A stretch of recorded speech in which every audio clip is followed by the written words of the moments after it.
Just heard a truck pull away. There's a package on the front porch, and the journey begins. All right, let's go ahead and get the box open. If you hear baby chicks in the background, we have them in the garage. That's why I'm only able to do the back and then turn around and do the front.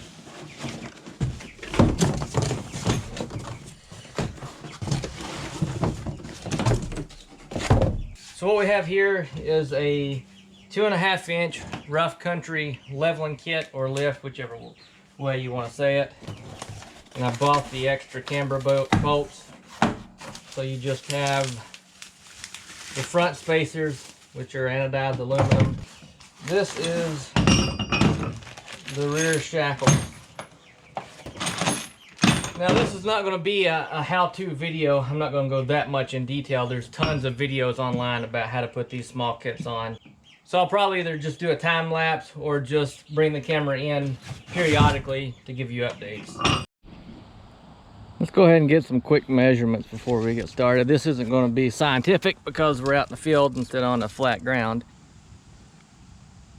So going from the wheel line, we're looking at about 7.5 in the back.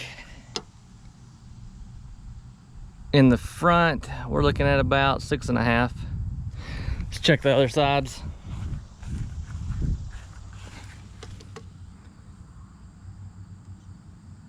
Almost 6.5.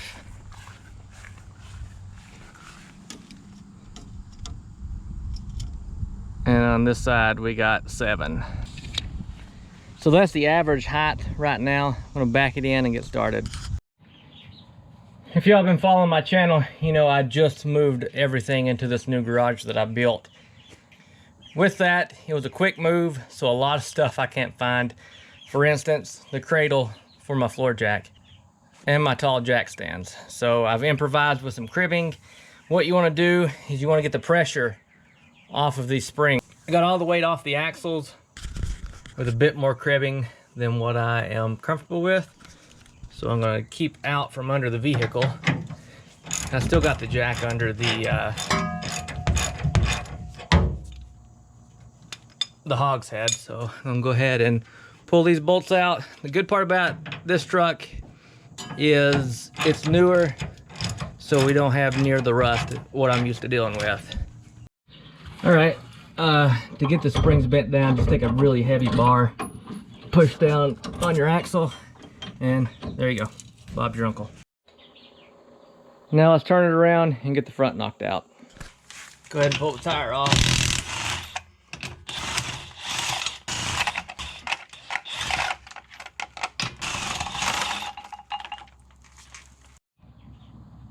After you get the top 3 bolts out, you gotta unbolt your upper control arm.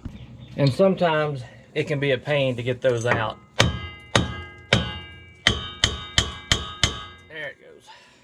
One thing that it did not show in the instructions that I had to do is remove the brake caliper because it's putting so much pressure on that brake line, dropping it down. But it's loose. I'm gonna go ahead and pull it out and add the spacer to the top.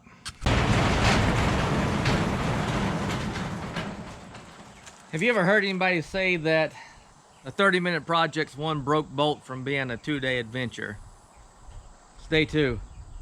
I got the lift installed last night, and then I went ahead and was changing camber bolts, and I had one camber bolt that did not want to come out. So I spent too much time working on that. So I finally got it broke free, but there is a flaw in the new camber bolts. These are the original. As you can see, there's no adjustment. And I knew that there was some debate on whether to change out to adjustable camber bolts or not. And when I was reading reviews on Rough Country's website, there were several that said, you know, I bought this leveling kit and I wish I'd have bought the camber bolts. So I was like, I should buy the camber bolts. So I bought them. That's what came in. And I noticed it only has one eccentric lobe on it. And I thought, well, it'll probably be okay. It's made that way. And so I installed them, all except for that one, because like I said, I spent a significant amount of time trying to get the other one broke loose. And so I went down last night real late and I started reading some reviews on these Rough Country camber bolts. And I have to say there's a lot of negative reviews about people taking them to the alignment shop, not being able to get it aligned, refusing to get it aligned. So today, I bought those. And these are SPC camber bolts, which are a lot longer. Probably stronger. That's 10.9 grade metric, so that's over, that's 10.9 too. So that's, I think, like grade 8. Anyways, they only had 2 of them. The other 2 will be here around 2 o'clock, so they'll give me time to get it pulled in and get these changed out. So that's what I'm doing right now, and then hopefully everything will be ready to go for an alignment. One thing I would suggest, you can see here, why in the world they don't put anti-seize on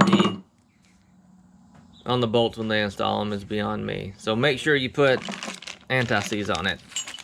Also, my jack that I was talking about yesterday, that's right up there, it has bit the dust. It needs to be rebuilt, and I don't even know what brand it is to get a rebuild kit. So I picked up a new jack today, and just to make things easier, I fought with that thing forever yesterday. Harbor Freight had this one on special with the inside track member, so I went ahead and got it. It's low profile, it's aluminum, so it's a lot lighter. So I'm gonna try it out. I got the right side new camber bolts installed. In about an hour, I'm gonna go get the other side. The jack works great. It's so much better than the old one that I had. Next, what I'm gonna do is replace the other side, and then I'll take it out in the field, take some before and after, or some after photos. I have the before photos. One thing that I'm a little bit concerned about, and I knew it was gonna happen, is bump up here between your strut mount and your upper control arm. And I read on the forums where this is a problem, so I'm going to look into putting a bumper in that if it continues to hit. When I was pulling it in, I heard it hit, so I'm going to do some evaluations after I get it on and get it aligned, and then I'll probably end up putting a bump stop in there. When I went to test drive this truck initially, it had a little bit of a shake, like a tire out of balance, or the alignment was out just a little bit. So the dealership is going to give me an alignment for free. So I was reinstalling my tire, and I noticed that right there. That is a rock that has tar on it that is cemented to the inside of my rim. And I will guarantee you that's where the shake is coming from. Here's the end result. I still have the left side cam bolts to put in, but I figured I would come out here, shoot the after pictures, and do the outro. That way I can get started editing. But there's a huge difference in the stance and the way the truck looks. It makes it look a lot more aggressive. I don't remember what the heights were last time, but this back, it's at 8.5 now. And the front is at 8.5. So my next project has shipped, and it'll be in probably Sunday. So if you like this, go ahead and subscribe. I'll get started on that as soon as it comes in.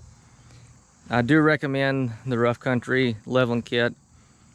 Pretty easy to install. The cam bolts were kind of a pain, but you'll have that. As always, thanks for watching.